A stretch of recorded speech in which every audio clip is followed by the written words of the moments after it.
Shalom chers frères et sœurs, je suis très ravie de vous retrouver sur cette chaîne Faithful Steward français. Et pour ceux qui voudraient pratiquer leur anglais, n'hésitez pas à rechercher le site en anglais qui est Faithful Steward-English. Voilà. J'ai été récemment bénie par l'histoire de Samson qui tua un jeune lion et revint quelque temps après trouver du miel dans sa carcasse. Le passage biblique que nous allons considérer aujourd'hui est dans Juges 14, versets 5 à 18.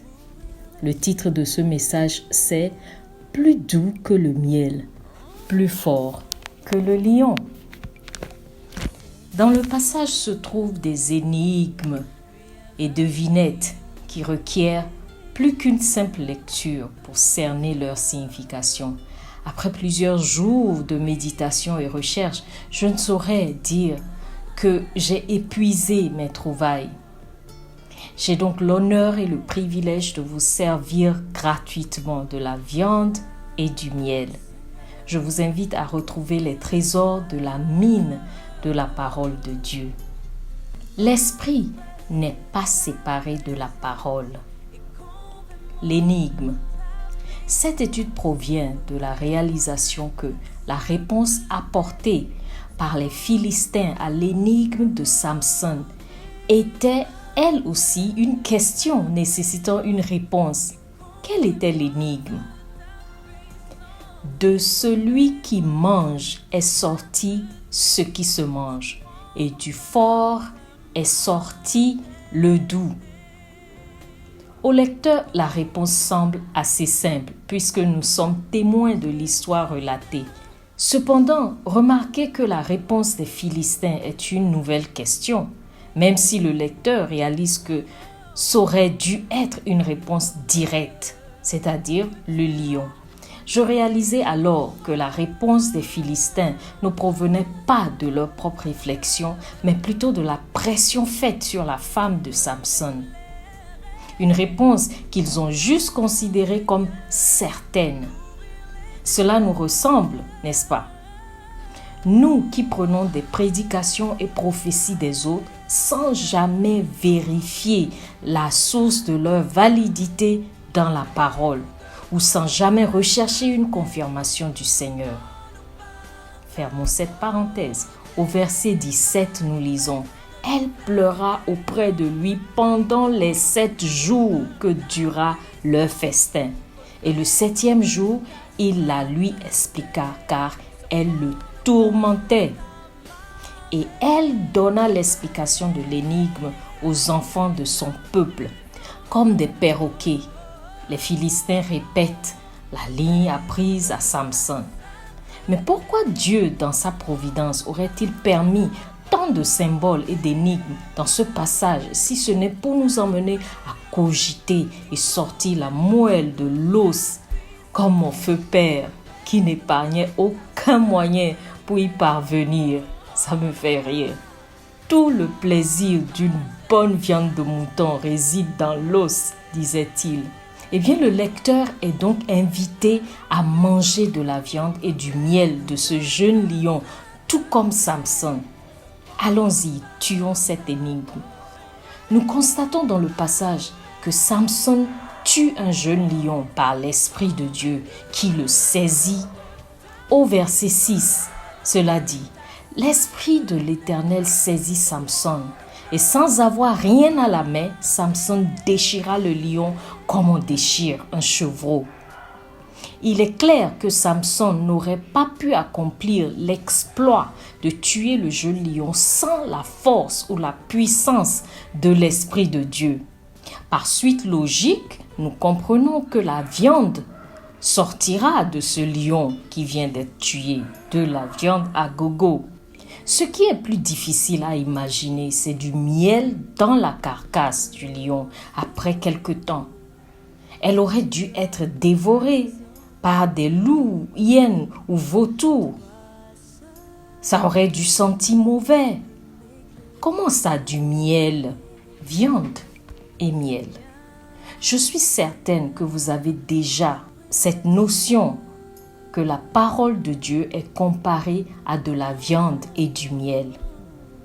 Vérifions dans Psaume 119, verset 103, « Que tes paroles sont douces à mon palais, plus que le miel à ma bouche. » Et allons dans Hébreux 5, verset 14, qui nous dit « Mais la viande solide est pour ceux qui sont déjà hommes faits, c'est-à-dire pour ceux qui, pour y être habitués, ont les sens exercés à discerner le bien et le mal. » Donc nous voyons la parole de Dieu être comparée à de la viande solide.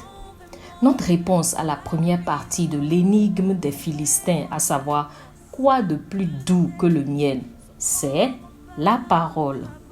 La deuxième partie de la question était quoi de plus fort que le lion?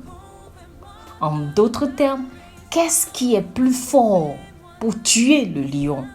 Était-ce la force de Samson ou son arme? Mais non, il n'en avait aucune. La réponse avait déjà été donnée au début. C'est l'Esprit de l'Éternel. Il n'a tué qu'après avoir été saisi par l'Esprit de l'Éternel. Nous voyons cela se produire à plusieurs reprises tout le long du récit de Samson.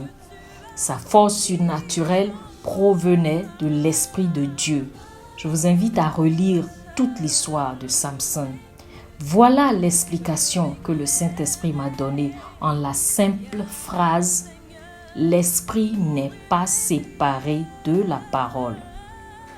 Sans l'Esprit de Dieu, Samson n'aurait pas pu tuer le lion et il n'y aurait ni viande, c'est-à-dire carcasse, ni miel. Poussons un peu plus loin.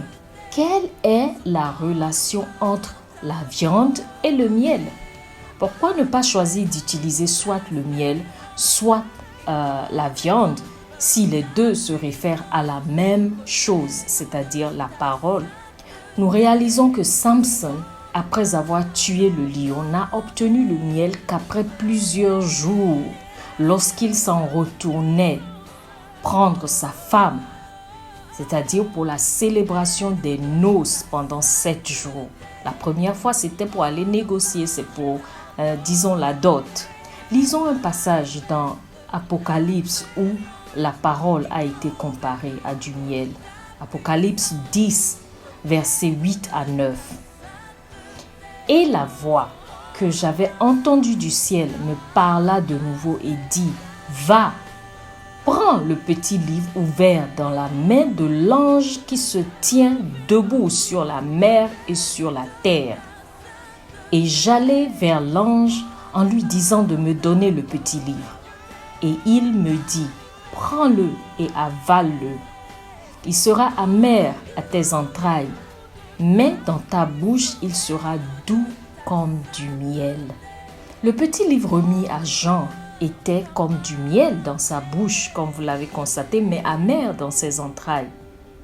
Les paroles qu'il a reçues étaient des révélations. Qui plus est, lui ont été expliquées.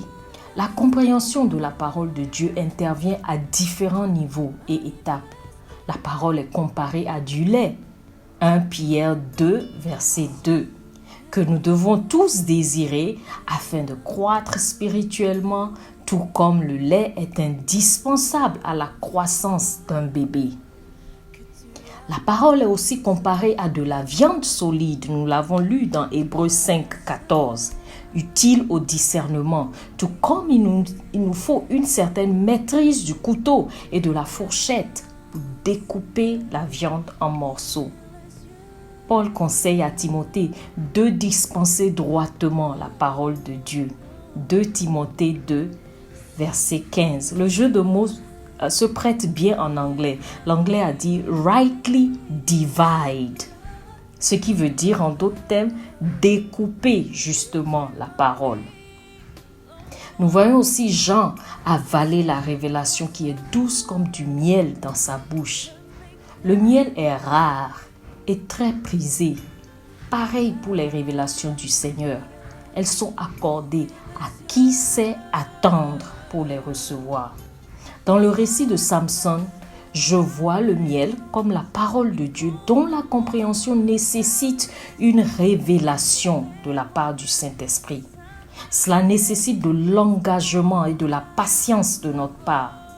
Je ne suis pas en train de dire que le lait et la viande n'ont pas besoin du Saint-Esprit pour leur assimilation, non.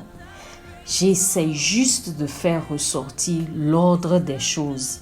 Nous devons commencer par le lait et continuer avec de la viande et du miel. Un enfant ne mange de la viande et du miel qu'après un certain âge. Et même si nous recevons du miel, nous sommes appelés à toujours désirer le lait et la viande de la parole de Dieu. Jean 1, 1. Au commencement était la parole, et la parole était avec Dieu, et la parole était Dieu. Genèse 1, verset 2 nous dit « La terre était informe et vide. Il y avait des ténèbres à la surface de l'abîme, et l'Esprit de Dieu se mouvait au-dessus des eaux. » Ceux qui cherchent l'Éternel. Psaume 34, verset 11. Les lionceaux éprouvent la disette et la faim. Mais ceux qui cherchent l'Éternel ne sont privés d'aucun bien. De la même façon que le lait, la viande et le miel sont bons pour la croissance physique, ainsi est la parole de Dieu pour notre croissance spirituelle. De la même façon que l'Esprit s'est saisi de Samson pour tuer le lion, ainsi le Saint-Esprit nous accorde-t-il de surmonter et de conquérir tous les obstacles et difficultés qui se présentent à nous afin d'y puiser de la viande et du miel dans sa parole. Désirons non seulement le lait de la parole pour une bonne fondation doctrinale, mais aussi la viande pour le discernement. Passons du temps devant le Seigneur pour prendre le miel qui représente les révélations qu'il réserve à ceux qui le cherchent. En conclusion, je dirais, Samson a dit, parlant de sa femme, « Si vous n'aviez pas labouré avec ma jeunisse, vous n'auriez pas découvert mon énigme. » Voyez-vous, les Philistins ne s'intéressaient pas à comprendre la parole. Ils voulaient juste sauver leur peau. Mais nous sommes appelés à mettre en pratique la parole et ne pas seulement l'écouter. Jacques 1, 22. Puissions-nous apprendre à dépendre du Saint-Esprit afin de recevoir la compréhension et la révélation de la parole, tout comme Jean, Samson et plus important, comme Jésus, notre parfait exemple. Père, remplis-nous de la puissance du Saint-Esprit afin de recevoir toutes les bénédictions et révélations qui nous sont destinées dans ta parole sainte et que cela nous fasse du bien. Amen. Merci d'avoir écouté et merci de lire par la suite. Que Dieu vous bénisse grandement. Cet article sera dans la boîte des commentaires. Je mettrai cela aussi au niveau de la description de la vidéo. Vous pouvez cliquer sur le lien, télécharger ou alors balancer à vos amis sur Facebook et autres réseaux sociaux. Merci et à très bientôt. Que ta voix résonne, viens et change nos cœurs, accomplis